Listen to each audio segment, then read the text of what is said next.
बिस्मिल्लाहिर्रहमानिर्रहीम। अस्सलाम वालेकुम students, welcome to my channel. आज के इस लेक्चर में हम physics class 10th national book foundation का जो न्यू कोर्स आया है, इस बुक के हमने आज unit 1 simple harmonic motion, unit 10 भी कह सकते हैं, आप यूनिट 1 भी कह सकते हैं, इसके हमने न्यूमेरिकल प्रॉब्लम सॉल्व करने हैं। क्योंकि आपसे अपना जो एक्सपीरियंस है वो शेयर करूं और आपको सिंपल मेथड से न्यूमेरिकल्स को सॉल्व कराने की कोशिश करूं, तो उम्मीद करूंगा आपको आज का लेक्चर समझ आएगा। स्टार्ट करते हैं। हमारे पास यूनिट 10 है सिंपल हार्मोनिक मोशन। आज हमने इस चैप्टर के न्यूमेरिकल सॉल्व कर रहे हैं। आप इसको यूनिट 1 भी कह सकते हैं क्योंकि क्लास 10 की फिजिक्स का चैप्टर है, तो आप इसका यूनिट 1 भी कह सकते हैं, यूनिट 10 भी कह सकते हैं। ठीक है, तो हमारे पास क्वेश्चन नंबर 1 है, a simple pendulum has time period of 2 seconds. It is called second pendulum. Find the length of second pendulum on earth and on moon. हमारे पास एक सिंपल पेंडुलम है जिसका टाइम पीरियड हमारे पास गिवन है यहाँ पे 2 सेकेंड। इसकी लेंथ फाइंड करनी है अर्थ पे एंड मून पे। तो स्टूडेंट, हम सबसे पहले इसका गिवन डाटा लिखते हैं। हमारे पास जो गिवन डाटा है यहाँ पे वो क्या होगा, गिवन डाटा देखें, टाइम पीरियड हमारे पास गिवन है, मीन्स के t is equal to 2 second. उसके बाद हमारे पास हमने फाइंड क्या क्या करना है students, find the length of second pendulum. हमने लेंथ फाइंड करनी है इस सेकेंड पेंडुलम की on earth and on moon. अब लेंथ ऑफ अर्थ, अगर मैं अर्थ पे लेंथ इसकी फाइंड करूं तो मैं साथ छोटा सा ई लिख देता हूं। ये ई डिनोट कर रहा है लेंथ ऑफ अर्थ को। एक तो मैंने ये फाइंड करना है, सेकेंडली मैंने लेंथ ऑफ मून पे इसकी लेंथ फाइंड करनी है, तो मैं साथ छोटा सा एम लिख देता हूँ। एम डिनोट कर रहा है लेंथ ऑफ मून को। उसके बाद स्टूडेंट्स देखें, हमारे पास मून पे जो जी की वैल्यू गिवन है, सवाल में गिवन है हमारे पास जी, अब मैं लिख देता हूँ यहाँ पे, वो हमारे पास है 1.6 मीटर पर सेकंड स्क्वायर। अब हमारे पास जो जी की वैल्यू अर्थ पे होती है स्टूडेंट्स, आप बखूबी वाकिफ होंगे उससे, आपको पता होगा, वो हमारे पास होती है 9.8 मीटर पर सेकंड स्क्वायर। स्टूडेंट्स, ये जो जी की वैल्यू है ये आपने 9th क्लास में इसको डिस्कस किया हुआ है, ये तमाम स्टूडेंट्स को आती होगी। अब ये हमारे पास गिवन डाटा था, time period, length of earth and length of moon, ये हमने फाइंड करनी है सिंपल पेंडुलम की। जी की वैल्यू हमारे पास मून में जी की वैल्यू गिवन है, जी की वैल्यू हमारे पास अर्थ पे 9.8 मीटर पर सेकंड स्क्वायर होती है। अब यह गिवन डाटा यूज करते हुए हमने न्यूमेरिकल को सॉल्व करना है, तो हम आते हैं अपने सॉल्यूशन की तरफ।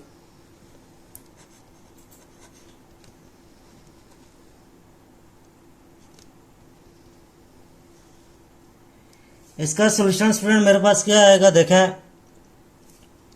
आपने time period of simple pendulum का फार्मूला पढ़ा हुआ है। हमारे पास क्या फार्मूला होता है, t इज इक्वल टू 2 पाई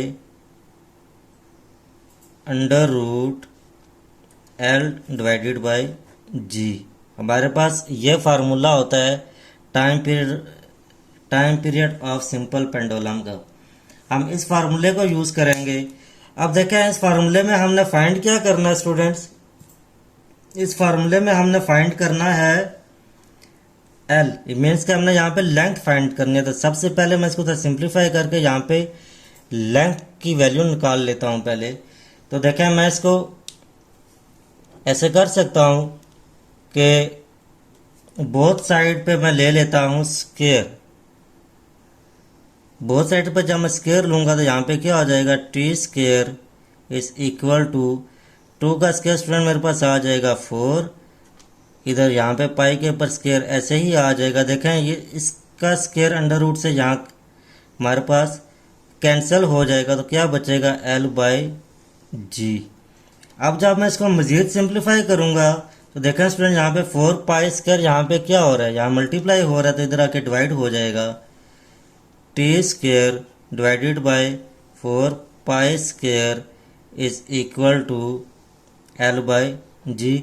अब L की वैल्यू तो मैंने फाइंड करनी है ना, L यहाँ पे रहेगा, G यहाँ से उठा के इधर ले आऊँगा तो यहाँ पे आके ये क्या हो जाएगा स्टूडेंट्स, यहाँ ये मल्टीप्लाई हो जाएगा। तो देखें मेरे पास क्या आ जाएगा, L is equal to t² divided by 4π²। यहाँ से G को उठा के इधर लाऊंगा तो आके ये मल्टीप्लाई हो जाएगा, मल्टीप्लाई G। अब स्टूडेंट हमने इस रिलेशन को यूज़ करते हुए लेंथ फाइंड करनी है। अब कौन सी लेंथ हमने फाइंड करनी है, एक बार अर्थ पे फाइंड करनी है और एक बार मून पे फाइंड करनी है। तो स्टूडेंट इसी को ही मैं यूज़ करूँगा। देखें लेंथ ऑफ अर्थ, जब मैं अर्थ पे लेंथ इसकी फाइंड करूँगा तो LE लिख दूँगा is equal to t² divided by 4π² multiply G।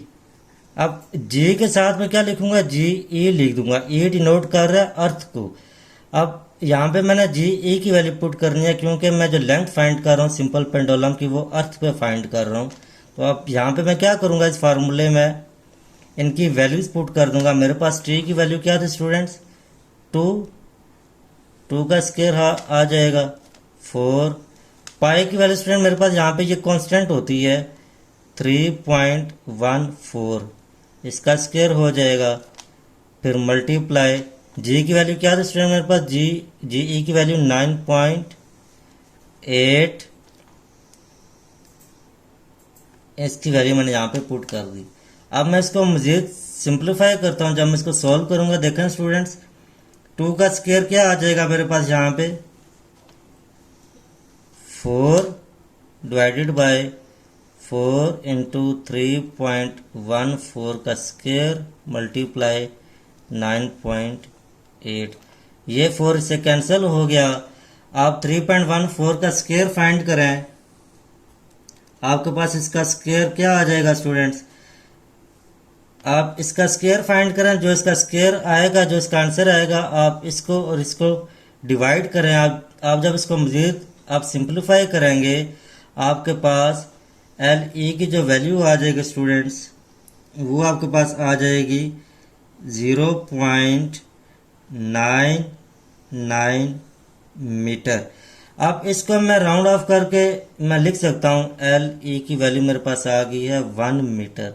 0.99 को मैं 1 मीटर भी लिख सकता हूँ। ठीक है स्टूडेंट्स, ये मेरे पास लेंथ फाइंड हो गई है अर्थ पे। अब मैं इसको इसी को यूज़ करते हुए लेंथ फाइंड करूँगा मून की। मीन्स के length is equal to t² divided by 4π² multiply G। अब देखें यहाँ पे मैंने इस रिलेशन को यूज़ किया, बट यहाँ पे मैंने जो लेंथ फाइंड करनी है वो मून पे फाइंड करनी है। तो मैं यहाँ पे M लिख देता हूँ, लेंथ ऑफ मून, यहाँ पे G के साथ भी M लिख देता हूँ। अब मैं क्या करूँगा स्टूडेंट्स, फिर इनकी वैल्यूज पुट करूँगा तो क्या हो जाएगा, हमारे पास T की वैल्यू क्या थी, 2 का स्क्वायर डिवाइडेड बाय 4, पाई की वैल्यू वही पुट करूँगा 3.14 स्क्वायर मल्टीप्लाई G की वैल्यू क्या थी स्टूडेंट मेरे पास, G ऑफ M की वैल्यू मेरे पास थी 1.6। अब सेम वही स्टेप है, 2 का square 4 divided by 4, 3.14 square multiply 1.6। 4 से कैंसिल हो गया। आप इसका स्क्वायर फाइंड करें, इसका जो आंसर आएगा इसको और इसको आप डिवाइड कर दें तो आपके पास यहाँ पे लेंथ ऑफ मून पे जो आपका आंसर आ जाएगा 0.169 मीटर। तो स्टूडेंट्स ये मेरे पास लेंथ फाइंड हो गया सिंपल पेंडुलम की मून पे। देखें, आपने पहले इसको सिंप्लीफाई किया, सिंप्लीफाई करने के बाद आपके पास लेंथ की ये वैल्यू है। सिंपल पेंडुलम का फार्मूला यूज करते हुए आपने इसी रिलेशन को यूज करते हुए एक बार लेंथ फाइंड करनी है अर्थ पे, फिर एक बार लेंथ फाइंड करनी है मून पे। क्वेश्चन नंबर 2 है, a simple pendulum of time period 5 seconds. What should be length of pendulum on moon to have same time period? Gravitational acceleration on moon is 1/6 of the gravitational acceleration on earth. तो student हमारे पास यहाँ पे simple pendulum of जो simple pendulum है इसका time period given है। हम सबसे पहले क्या करते हैं, गिवन डाटा लिख लेते हैं। गिवन डाटा मेरे पास यहाँ पे क्या आएगा स्टूडेंट्स, टी गिवन है, टी की क्या वैल्यू है मेरे पास 5 second. What should be length of pendulum on moon, मैंने लेंथ फाइंड करनी है मून पे, सिंपल पेंडुलम की लेंथ फाइंड करनी है मून पे। एल एम एम एम किसे डिनोट कर रहा है यहाँ पे, मून को। Gravitation acceleration on moon is 1/6 of gravitation acceleration on earth. तो देखें स्टूडेंट्स, हमारे पास क्वेश्चन 1 में भी ये गिवन था कि ग्रेविटेशन एक्सेलरेशन जो मून पे होगी हमारे पास जी ऑफ एम, इसकी वैल्यू क्या होगी स्टूडेंट्स 1/6 ऑफ अर्थ होगी। मीन्स के 1/6 इंटू अर्थ पे हमारे पास क्या होती है, जी की वैल्यू 9.8। जब मैं 9.8 को 6 से डिवाइड करूंगा तो मेरे पास इसका आंसर आएगा 1.6 मीटर पर सेकेंड। यही वैल्यू हमने क्वेश्चन 1 में भी अभी यूज की है। जी ऑफ एम की वैल्यू मेरे पास 1.6 मीटर पर सेकेंड स्क्वायर होती है। तो यह गिवन डाटा था हमारे पास। अब हम चलते हैं इसके सॉल्यूशन की तरफ।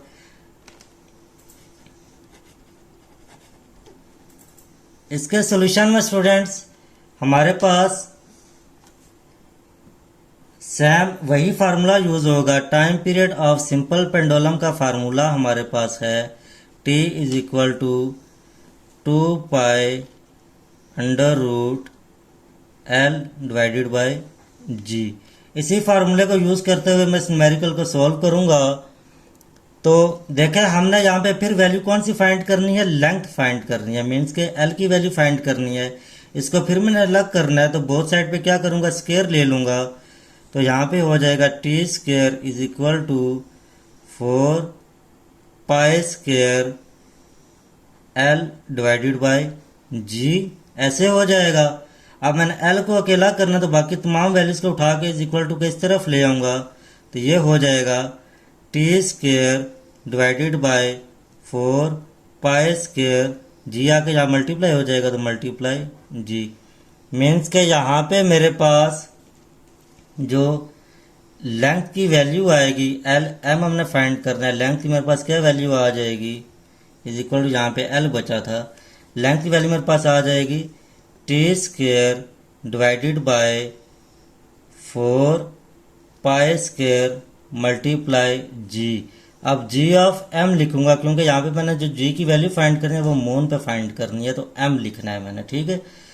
तो L M is equal to, अब मैंने यहाँ पे इस फार्मूले में ये जो रिलेशन मेरे पास ऊपर बना है इसमें मैंने सिंपल इनकी वैल्यूज पुट कर देनी है। तो टी की वैल्यू मेरे पास क्या आई है स्टूडेंट 5 का स्क्वायर हो जाएगा डिवाइडेड बाय 4, पाई की वैल्यू मेरे पास होती है 3.14 का स्क्वायर मल्टीप्लाई जी की वैल्यू मेरे पास थी 1.6। अब स्टूडेंट जब मैं इसको सिंप्लीफाई करूंगा तो मेरे पास इसका आंसर क्या आ जाएगा, देखें 5 का स्क्वायर लूंगा तो क्या आ जाएगा 25 is equal to 25 multiply 1.6 divided by 4 into 3.14 का स्क्वायर। इसको जब आप मजीद आप सिंप्लीफाई करेंगे आपके पास इसका आंसर आ जाएगा 0.01 मीटर। ये मेरे पास इसका आंसर आ गया student. Length of moon in simple pendulum is equal to 1.01 metre. Question 3 है, a simple pendulum of length 2 metre is vibrating at a planet. It complete it one vibration in time 5 second. What is value of G. अब यहाँ पे हमारे पास जो given data बनेगा students,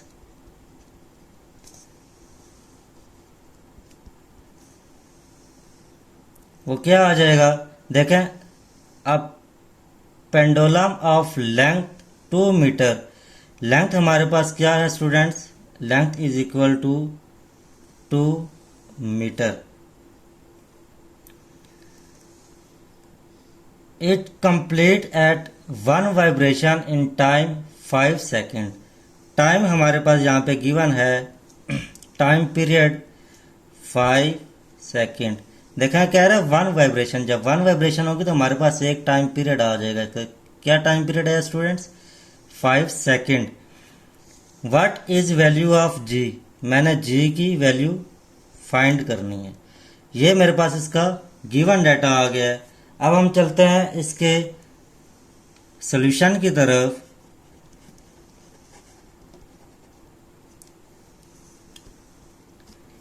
इसका solution students क्या आ जाएगा। अब यहाँ पे मैंने कौन सा फार्मूला यूज करना है, वही फार्मूला यूज होगा टाइम पीरियड का, सिंपल पेंडुलम के टाइम पीरियड का फार्मूला यूज होगा। T is equal to 2 pi under root L divided by G. यही फार्मूला यूज करूंगा स्टूडेंट्स। अब देखें यहाँ से मैंने कौन सी वैल्यू फाइंड करनी है, जी की वैल्यू फाइंड करनी है। तो जी को मैंने यहाँ से अलग करना है, तो क्या करूंगा, बोथ साइड पे स्क्वायर ले लूंगा। इधर हो जाएगा T square is equal to, यहाँ पे हो जाएगा हमारे पास 4 pi square L divided by G. अब मैंने जी को अलग करना था, सिंपल मैं क्या करूंगा, यहाँ से जी को उठा के इज इक्वल टू के इस तरफ ले आऊंगा और टी स्क्वायर को उठा के इज इक्वल टू के इस तरफ ले आऊंगा, क्योंकि मैंने वैल्यू फाइंड करनी है जी की।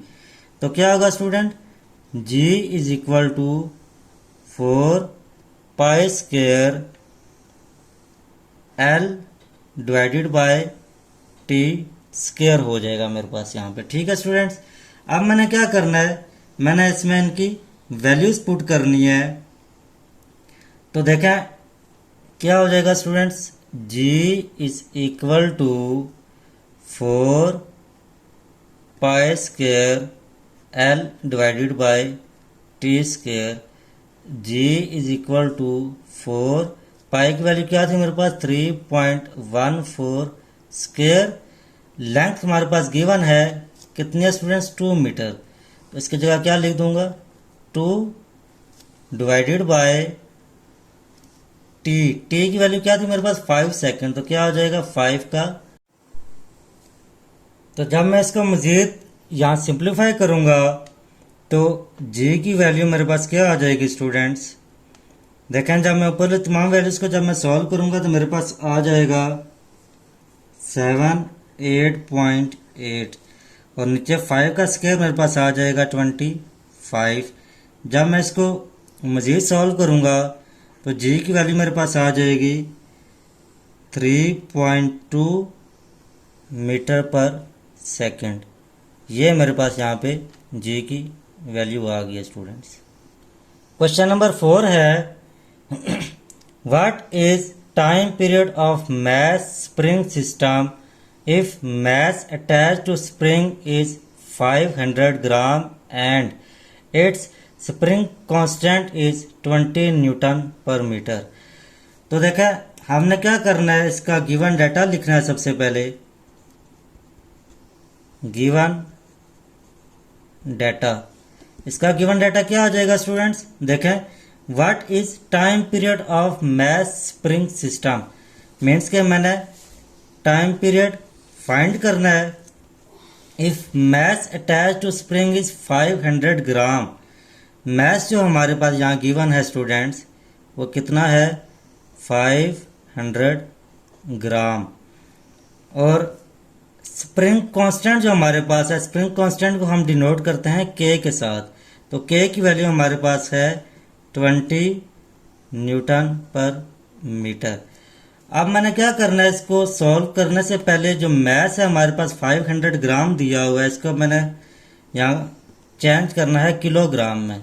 तो कैसे करूँगा स्टूडेंट्स, 500 ग्राम को डिवाइड करूँगा 1000 के साथ, तो मेरे पास ये क्या बन जाएगा 0.5 किलोग्राम। ये मेरे पास मैथ आ गया स्टूडेंट्स। अब मैंने जो गिवन डाटा है इसको यूज़ करते हुए क्या फाइंड करना है, टी फाइंड करना है, टाइम पीरियड फाइंड करना है मैथ स्प्रिंग सिस्टम का। तो इसके लिए आपने time period of math spring system का एक फार्मूला पढ़ा हुआ है। इसके सॉल्यूशन की तरफ आते हैं स्टूडेंट्स। क्या फार्मूला था, T is equal to 2 pi under root m divided by k। ये फार्मूला स्टूडेंट्स हमने पढ़ा था मैथ स्प्रिंग सिस्टम के टाइम पीरियड का। इस फार्मूले को यूज़ करते हुए मैंने इसका टाइम पीरियड फाइंड करना है।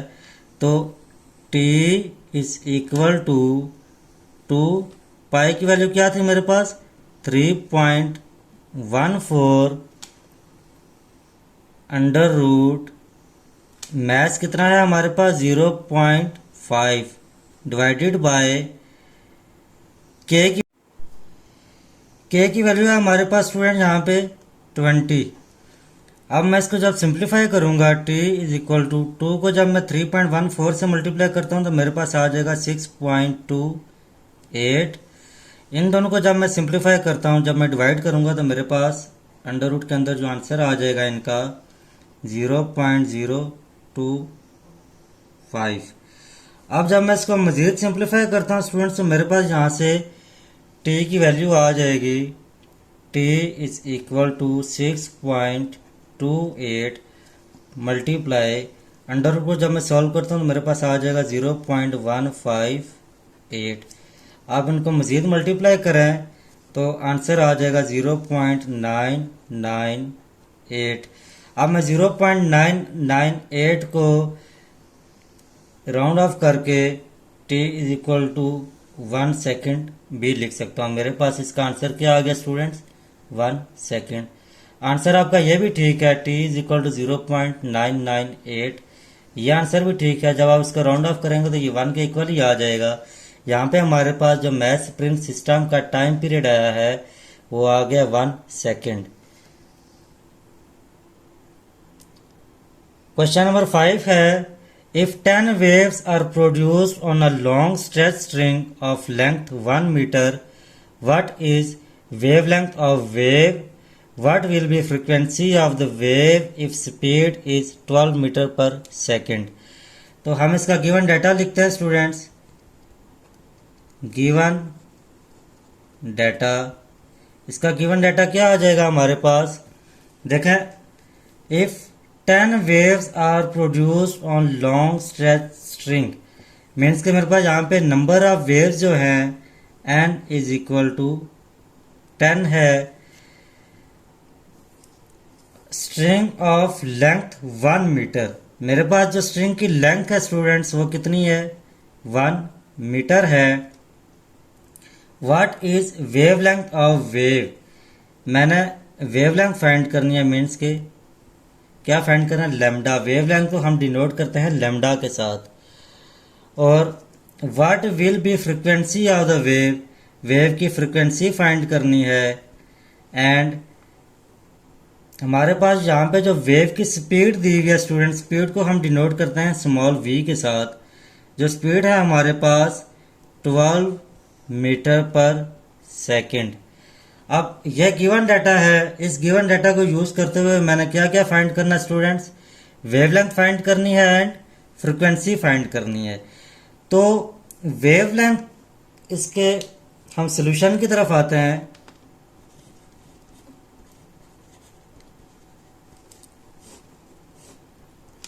तो स्टूडेंट्स हमारे पास वेवलेंथ के लिए जो फार्मूला होता है lambda is equal to length divided by number of waves, ये फार्मूला आता है स्टूडेंट्स।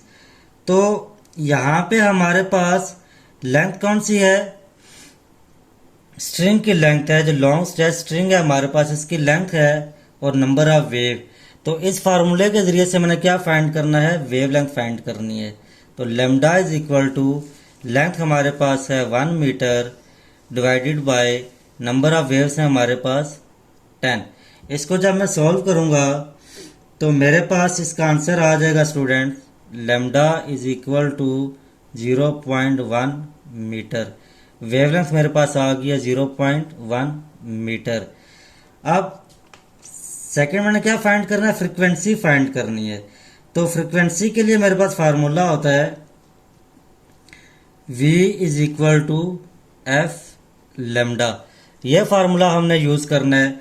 इस फार्मूले की मदद से मैंने क्या फाइंड करना है स्टूडेंट्स, फ्रीक्वेंसी फाइंड करनी है। फ्रीक्वेंसी को इधर ही रहने दूंगा, जो वेव लेंथ है यहाँ मल्टीप्लाई हो रही है, इधर आके डिवाइड हो जाएगी। v divided by lambda is equal to F. अब यहाँ पे मैं इसको ऐसे भी लिख सकता हूँ, f is equal to v divided by lambda. f को इधर f को पहले लिख दिया, इस रिलेशन को बाद में लिख दिया। अब यहाँ पे मैं क्या करूँगा, इनकी वैल्यूज पुट करूँगा। अब इनकी वैल्यूज क्या है students, f is equal to v की वैल्यू मेरे पास है 12 डिवाइडेड बाय लेमडा की वैल्यू मेरे पास है यहाँ पे अभी हमने फाइंड की है 0.1। इसको जब मैं सिंप्लीफाई करूंगा तो मेरे पास इसका आंसर आ जाएगा, frequency is equal to 120 hertz. ये मेरे पास इसकी फ्रीक्वेंसी आ गई है students.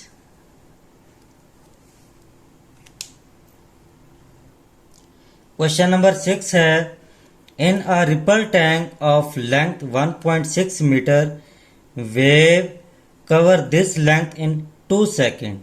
If distance between two consecutive troughs is 20 centimeter, then find the number of waves, frequency of waves and their time period. तो स्टूडेंट देखा यहाँ पे हमारे पास जो गिवन डाटा है इसका आएगा, given data in a ripple tank of length 1.6 metre. Length मेरे पास क्या आ गया स्टूडेंट्स। अब लेंथ को आप L से भी डिनोट कर सकते हैं और आप इसको S भी लिख सकते हैं, ठीक है। मैं यहाँ पे S यूज करूंगा, S is equal to 1.6 metre.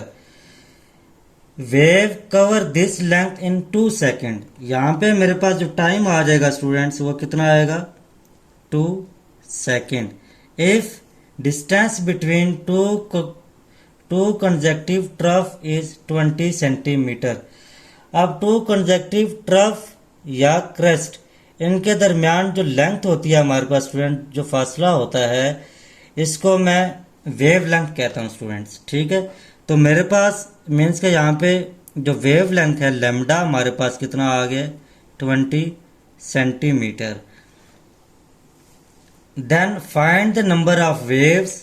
मैंने फाइंड क्या करना है, नंबर ऑफ वेव्स फाइंड करनी है। And find frequency of wave, f find करना है। एंड देयर टाइम पीरियड, मैंने इनका टाइम पीरियड भी फाइंड करना है। ये 3 चीजें मैंने फाइंड करनी है। सॉल्व करने से पहले मैं क्या करता हूँ, हमारे पास यहाँ पे जो लेमडा दिया हुआ है, वेव लेंथ है इसकी, ये सेंटीमीटर में गिवन है। इसको मैं ऐसे यूनिट बनाने के लिए मीटर में लेके आऊंगा। तो मीटर में कैसे लेके आऊंगा स्टूडेंट्स, 20 को मैं डिवाइड कर दूंगा 100 के साथ, तो मेरे पास ये आ जाएगा 0.2 मीटर। ये मेरे पास इसकी वेवलेंथ आ गई है। अब स्टूडेंट मैं इसको सिंप्लीफाई करता हूं। तो सिंप्लीफाई करने के लिए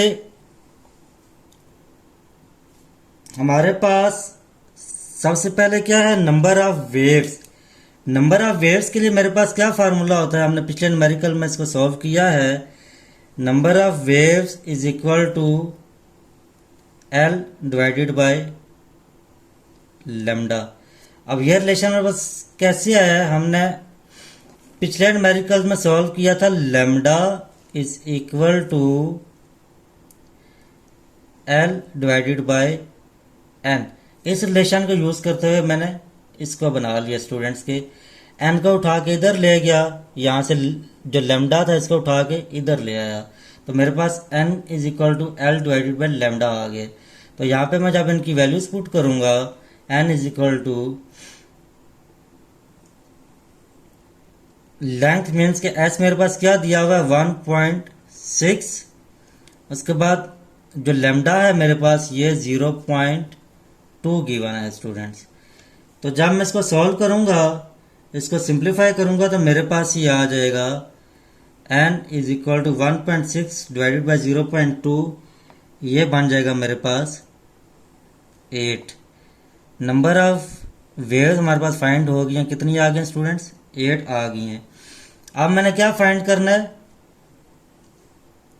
फ्रीक्वेंसी फाइंड करनी है स्टूडेंट्स। तो देखें हमारे पास एक ये भी रिलेशन था v is equal to F lambda. इस रिलेशन को मैं यूज करता हूँ, यहाँ से देखें फ्रीक्वेंसी क्या आ जाएगी, frequency is equal to v, f इधर रहेगा, जो वेव लेंथ थी यहाँ पे मल्टीप्लाई हो रही है, इधर आके डिवाइड हो जाएगी, ये आ जाएगा v डिवाइडेड बाय लेमडा। ये मेरे पास का रिलेशन आ गया है। अब मैंने क्या करना है, यहाँ पे देखें हमारे पास v की वैल्यू गिवन नहीं है, स्पीड नहीं है हमारे पास, ठीक है। तो v की वैल्यू पहले मैंने फाइंड करनी है। तो v की वैल्यू के लिए अगर आपको याद हो, हमारे पास एक रिलेशन था s is equal to v t, ये रिलेशन था हमारे पास। इसको मैं जरा साइड पे लिख देता हूँ क्योंकि इसको अभी हमने दोबारा यूज करना है। पहले मैंने यहाँ से v की वैल्यू फाइंड करनी है। s is equal to v t हमारे पास एक रिलेशन था, यहाँ से मैं v की वैल्यू फाइंड कर सकता हूँ। v इधर ही रहेगा, t इधर आके डिवाइड हो जाएगा, s डिवाइडेड बाय t। जब मैं इसको यूज करूंगा तो देखें v is equal to s, मेरे पास क्या लेंथ है, लेंथ जो s है हमारे पास ये यहाँ गिवन है सवाल में 1.6 है, t भी हमारे पास गिवन है, टाइम कितना है 2 सेकेंड। इसको जब मैं सॉल्व करूंगा तो मेरे पास v की वैल्यू यहाँ से आ जाएगी 0.8 मीटर पर सेकेंड। अब v की ये जो वैल्यू आई है इसको मैं यूज करूंगा अपने इस रिलेशन में, तो मेरे पास यहाँ पे फ्रीक्वेंसी आ जाएगी f is equal to v divided by lambda था, तो ये हो जाएगा f is equal to v की वैल्यू मेरे पास आ गई 0.8 डिवाइडेड बाय वेव लेंथ मेरे पास आ गई है 0.2। इसको जब मैं सिंप्लीफाई करूंगा तो मेरे पास फ्रीक्वेंसी आ जाएगी स्टूडेंट्स 4 हर्ट्ज। फ्रीक्वेंसी क्या आ गई मेरे पास 4 हर्ट्ज आ गई है स्टूडेंट्स। अब नेक्स्ट मैंने क्या फाइंड करना है, t फाइंड करना है, टाइम पीरियड।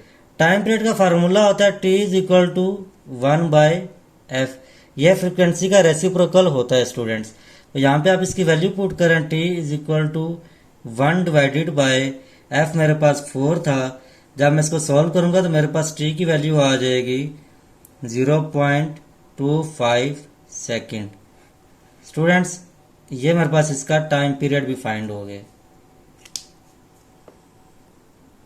हमारे पास लास्ट न्यूमेरिकल है question number 7, calculate the frequency of red light of wave length 700 in vacuum. तो स्टूडेंट देखें गिवन डाटा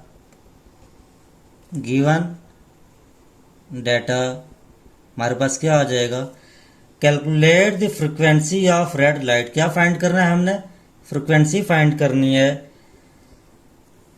एंड यहाँ पे वेव लेंथ हमारे पास जो गिवन है लेमडा इज इक्वल टू 700 का जो गिवन डाटा है हमारे पास फ्रीक्वेंसी दी हुई है, सॉरी हमने यहाँ पे फ्रीक्वेंसी फाइंड करनी है।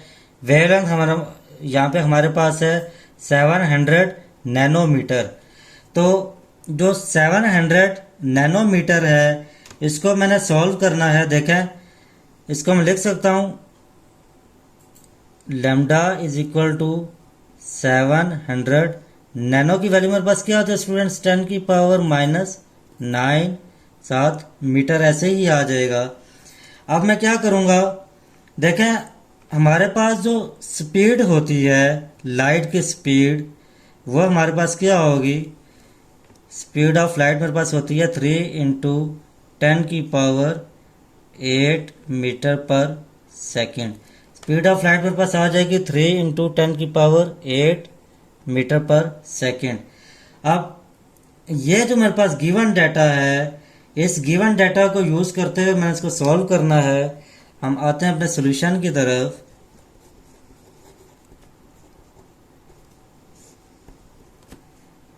तो देखें हमारे पास फार्मूला होता है v is equal to F lambda. v is equal to F lambda. हमने फ्रिक्वेंसी फाइंड करनी है, तो ये हो जाएगा f is equal to v divided by lambda. अब मैंने यहाँ पे इनकी वैल्यूज पुट करनी है, तो f is equal to v की वैल्यू मेरे पास है 3 इंटू 10 की पावर 8, 3 इंटू 10 की पावर 8 डिवाइडेड बाय लेमडा मेरे पास है, सॉरी जो वेव लेंथ है यहाँ पे लेमडा मेरे पास 700 इंटू 10 की पावर -9। अब इसको जब मैं सिंप्लीफाई करता हूँ, आप क्या करें 3 और 7 को डिवाइड कर दें। 3 और 700 को जब मैं डिवाइड करूँगा तो मेरे पास आ जाएगा f is equal to 0.00428 multiply क्या आ गया 10 की पावर 8, नीचे मेरे पास है 10 की पावर -9। अब मैं इसको मज़ीद सिंप्लीफाई करता हूँ स्टूडेंट्स। 0.00428 मल्टीप्लाई, देखें बेसिस सेम पावर्स ऐड, इस 10 की पावर जो -9 है इसको उठा के ऊपर ले जाऊंगा तो क्या हो जाएगा, पावर प्लस हो जाएगी। 10 की पावर 8 प्लस 9, ये हमारे पास हो जाएगा f is equal to 0.00428 multiply 10 की पावर मेरे पास यहाँ पे आ जाएगी 17। अब देखें इसको ज़रा मैं मज़ीद और सिंप्लीफाई करता हूँ, साइंटिफिक नोटेशन की फॉर्म में लेके आता हूँ। तो मेरे पास इसको मैं ऐसे भी लिख सकता हूँ f इज इक्वल टू 4.28। अब देखें मैं यहाँ से पॉइंट को उठा के यहाँ ले आया तो क्या हो जाएगा 10 की पावर 17 -3। 3 टाइम जब पॉइंट आगे जाएगा तो यहाँ से पावर में से क्या हो जाएगा 3 माइनस हो जाएगा, तो ये मेरे पास आ जाएगा f is equal to 4.28 into 10 की पावर 14 हर्ट्ज। ये मेरे पास स्टूडेंट्स इसकी फ्रिक्वेंसी आ गई है। और यहाँ पे हमारे यूनिट 1 के तमाम न्यूमेरिकल्स सॉल्व हो गए हैं। उम्मीद करता हूँ कि तमाम स्टूडेंट्स को आज के लेक्चर की समझ आ गई होगी। इसके बावजूद अगर आपको इसमें कोई भी इशू है, कोई भी न्यूमेरिकल समझ नहीं आया, किसी भी स्टेप में कोई प्रॉब्लम है, आप मुझसे पूछ सकते हैं।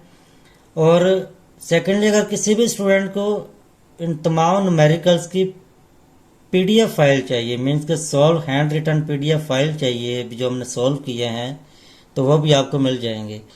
तो मिलते हैं नेक्स्ट लेक्चर में, तब तक के लिए अल्लाह हाफिज़ स्टूडेंट्स, टेक केयर।